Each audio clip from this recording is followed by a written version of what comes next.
Good afternoon. I'm Fred Ryan, Chairman of the Board of the White House Historical Association. The association is honored to be part of today's historic ceremony and to have played a role in arranging for the magnificent portraits that are about to be unveiled. The White House Historical Association was founded 50 years ago by First Lady Jacqueline Kennedy with two specific missions. The first is to educate and inform the public about the history of the White House and the distinguished group of Americans that have inhabited it. In this regard, it is an exciting time for us as we mark our 50th anniversary campaign for White House history. To the north of the White House, at historic Decatur House, we have just launched the new David Rubenstein National Center for White House History. And next year, to the south of the White House, we will open a newly redesigned White House Visitors Center. It will give the millions of visitors to Washington each year a chance to gain a broader understanding of life in the White House.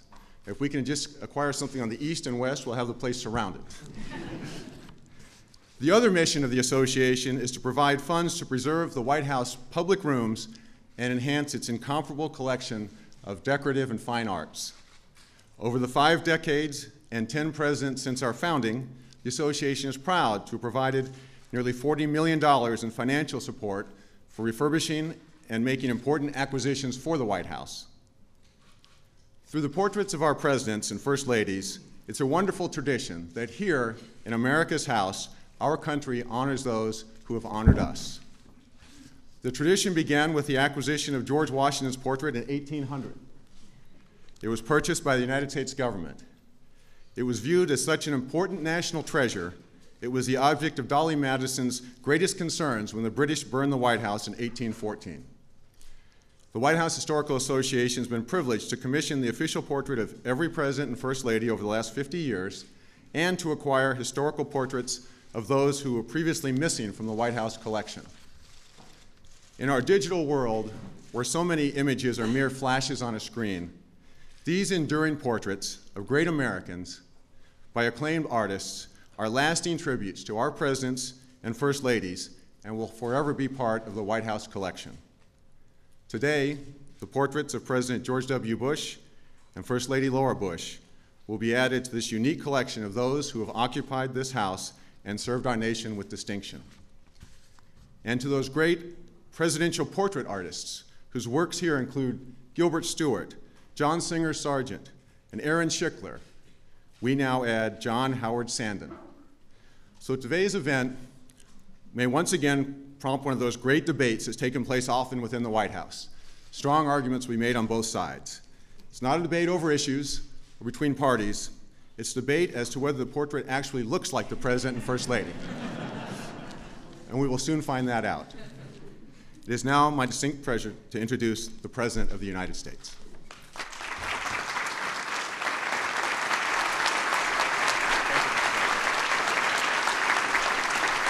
Thank you. Thank you so much. Thank you. Please, everybody have a seat. Well, good afternoon, everybody. Thank you, Fred, for that introduction. To President George H.W. Bush and Barbara, to all the members of the Bush family who are here, it is a great privilege to have you here today. And to President and Mrs. Bush, welcome back to the house that you called home for 8 years. The White House is many things at once. It's a working office, it's a living museum, it's an enduring symbol of our democracy. But at the end of the day, when the visitors go home and the lights go down, a few of us are blessed with the tremendous honor to actually live here. I think it's fair to say that every president is acutely aware that we are just temporary residents. We're renters here.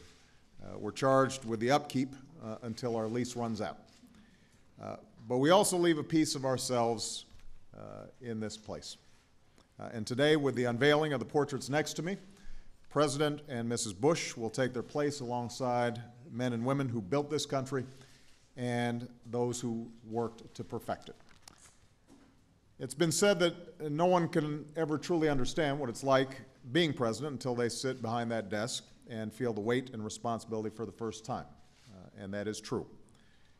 After 3.5 years in office and much more gray hair, I have a deeper understanding of the challenges faced by the presidents who came before me, including my immediate predecessor, President Bush. In this job, no decision that reaches your desk is easy.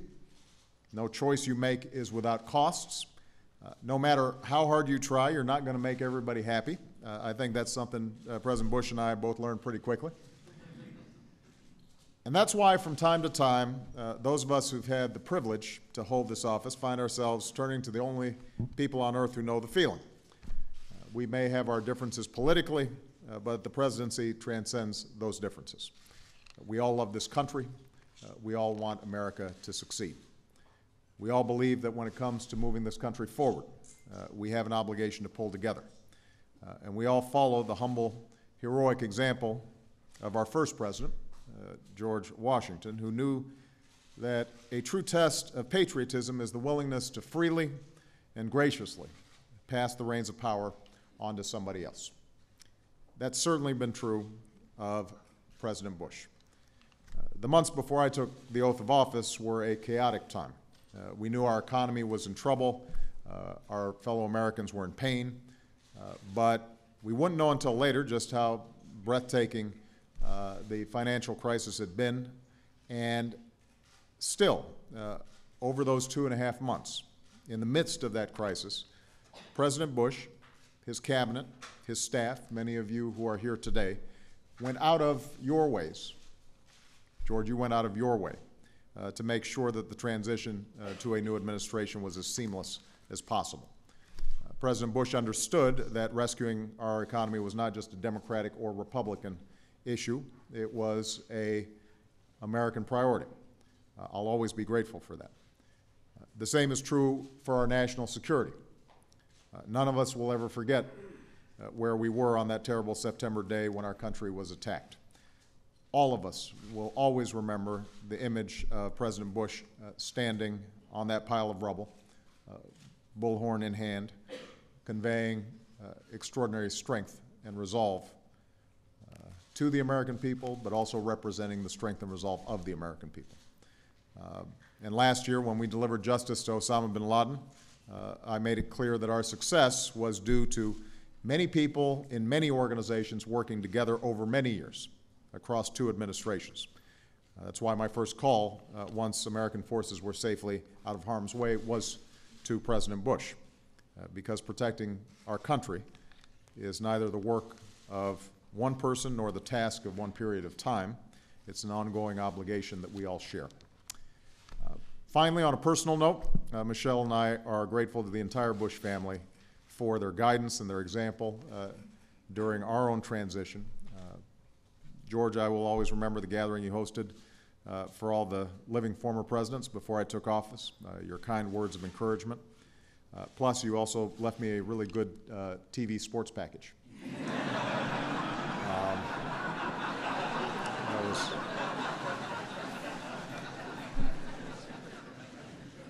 I use it. Laura, you reminded us that the most rewarding thing about living in this house isn't the title or the power, but the chance to shine a spotlight on the issues that matter most. And the fact that you and George raised 2 smart, beautiful daughters, first as girls visiting their grandparents, and then as teenagers preparing to head out into the world, that obviously gives Michelle and I tremendous hope as we try to do the right thing by our own daughters in this slightly odd atmosphere that we've created. Jenna and Barbara, we will never forget the advice you gave Sasha and Malia as they began their lives in Washington. They told them to surround themselves with loyal friends, never stop doing what they love, to slide down the banisters occasionally, to play sardines on the lawn, to meet new people and try new things, and to try to absorb everything and enjoy all of it. And I can tell you that Malia and Sasha took that advice to heart. It really meant a lot to them. You know, one of the greatest strengths of our democracy is our ability to peacefully and routinely go through transitions of power. It speaks to the fact that we've always had leaders who believe in America and everything it stands for above all else. leaders and their families who are willing to devote their lives to the country that they love. This is what we'll think about every time we pass these portraits, just as millions of other visitors will do in the decades and perhaps even the centuries to come. I want to thank John Howard Sandin, the artist behind these beautiful works, for his efforts. And on behalf of the American people, I want to thank most sincerely President and Mrs. Bush for their extraordinary service to our country. And now I'd like to invite them on stage to take part in the presentation.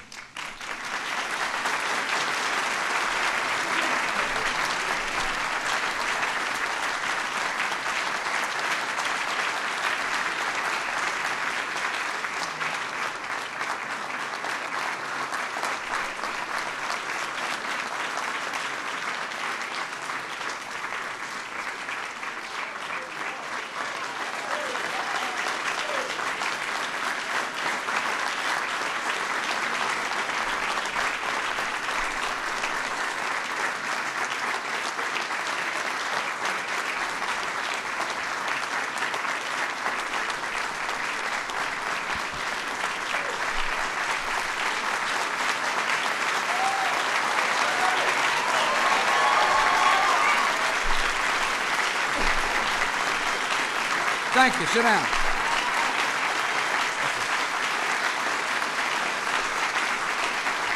Sit down.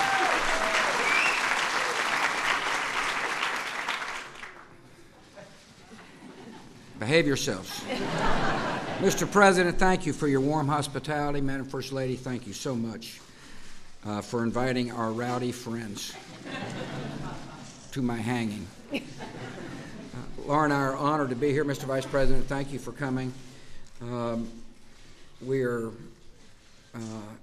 overwhelmed by your hospitality, and thank you for feeding the Bush family, all 14 members of us who are here. I want to thank our girls for coming. I thank Mom and Dad, brother, sister, in-laws, aunts and uncles. I appreciate you taking your time. I know you were as excited as Laura and me to be able to come back here, and particularly thank the people who helped make this house a home for us for 8 years, the White House staff. I want to thank Fred Ryan and the White House Historical Association, and Bill Allman, the White House curator. I am pleased that my portrait brings an interesting symmetry to the White House collection. It now starts and ends with a George W. When the British burned the White House, as Fred mentioned, in 1814, Dolly Madison famously saved this portrait of the first George W. Now, Michelle, if anything happens, there's your man.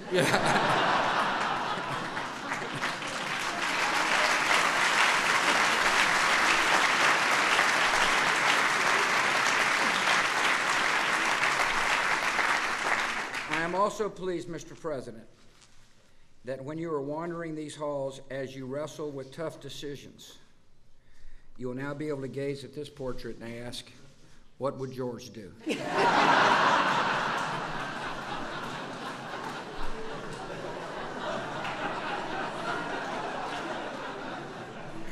I am honored to be hanging near a man who gave me the greatest gift possible, unconditional love, and that would be number 41.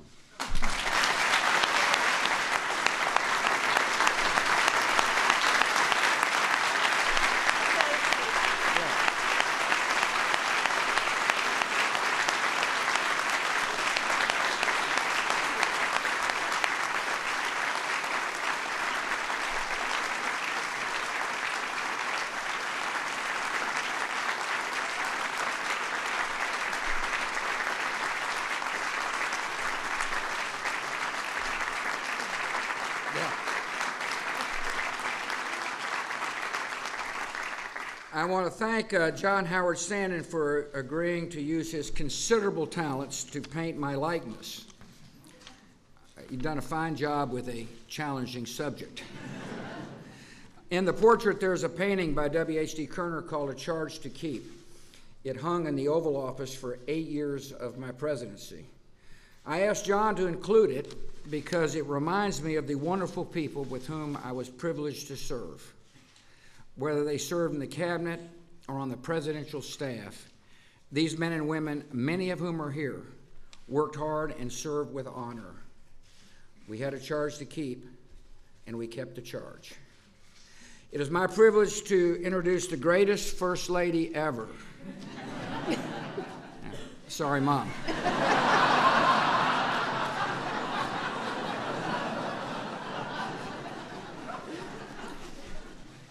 Would you agree to a tie?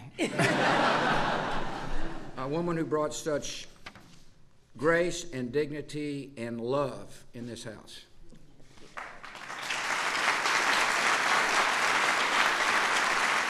Thank you all. Thanks, everybody. Thanks, everybody. Thank you all. Thanks, everyone. Thank you all.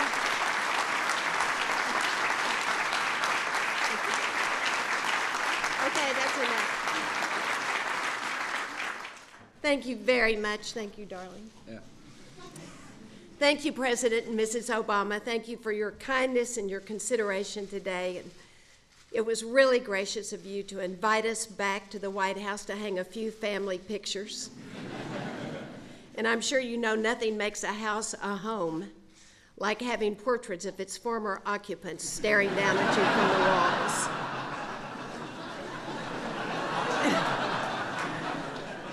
This is not the first time I've had the opportunity to confront an artistic likeness of myself. A few years ago, just after the 2008 election, a friend sent me something he'd found in the gift shop of the National Constitutional Center in Philadelphia. It was a Laura Bush bobblehead doll. He said he found it on the clearance shelf.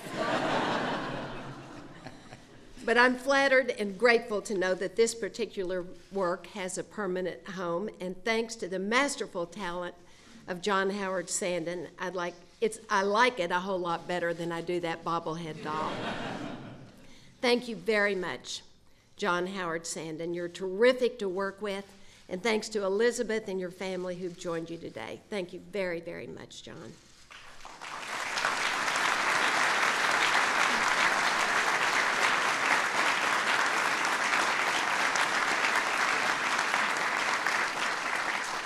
And of course, it's meaningful to me as a private person to know that these portraits will be on view at the White House, that my portrait will hang just down the hall for my mother-in-law, and that George's portrait will hang very close to his dad's.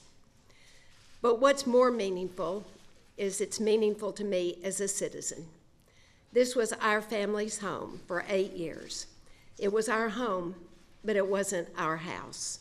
This house belongs to the people whose portraits will never hang here, the ordinary and not so ordinary people whose lives inspired us and whose expectations guided us during the years that we lived here. In this room are many of the people who stood by us as we faced the tragedy of September 11th and who worked with us in the years after. Thanks to each and every one of you for your service to our country.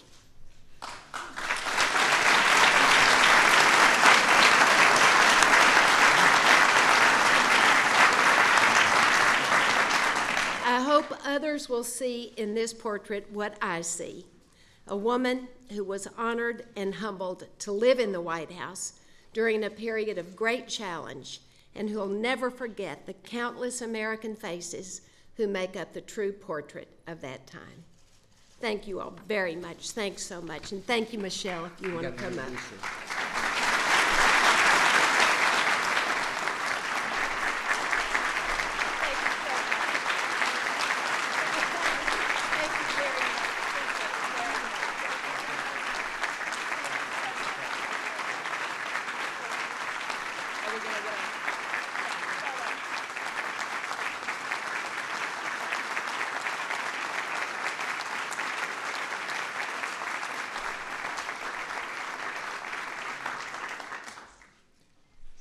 Well, I don't think we have enough tissue to go around. Jenna and Barbara, they're just a mess. But I want to thank President and Mrs. Bush for joining us today. I'd like to take this opportunity to thank Laura for providing such a wonderful model of strength and grace for me to follow as First Lady. It is an interesting job, and it's just been amazing to learn from your example, not just as a First Lady, but as a mother of two wonderful daughters. You know, you're on the other side of where we hope to be in a couple of years. Two daughters that sit up straight and cry and think lovingly about their mom and their dad. We're working towards that goal, but you've done a terrific job. And I also want to echo Barack. We couldn't be more thankful for the warmth and graciousness that both of you showed, all of you showed our family when we moved in 3 years ago. It is truly, truly a privilege for us to occupy this house. And hopefully we are setting the same example of warmth and love and hope that you all have provided as well. The warmth is truly reflected in these portraits, and I promise you, I promise, I'm going straight for, and I'm sure it'll be closer right down the stairs, and I'll get right to it. So I am thrilled for all of the White House visitors who will soon have the chance to enjoy them as well. And I'm thrilled for both of you as you join these incredible Americans whose portraits are already displayed here at the White House. So congratulations again. Congratulations on the work that you have done, the example that you have provided to this country of what it means to be an American family. We are so happy and proud and honored to be a part.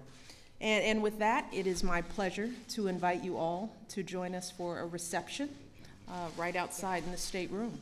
Now it's time to eat. Thank you all so much.